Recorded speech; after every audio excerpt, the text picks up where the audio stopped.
Update lang po sa aming mga deliver na layered chicken sa part po ito ng Panay Island. Mga kaasenso, sa mga nagtatanong pagdating ng RTL sa kanilang farm, ano ba daw dapat ang gawin? Dito po katulad nito, nakikita po ninyo araw po ang pag-deliver. Ito po ay umaga.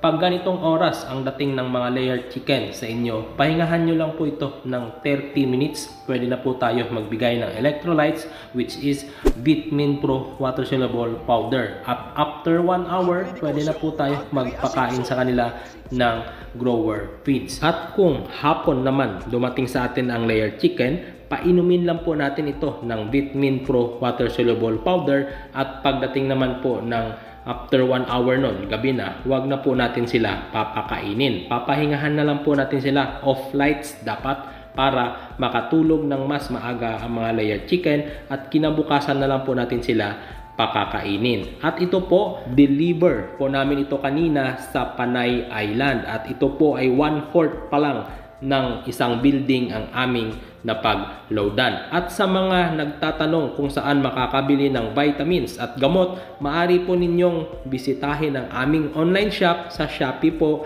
nasa comment section ang link. And don't forget to follow our Shopee shop at makakatipid po kayo ng mga vitamins at gamot po roon.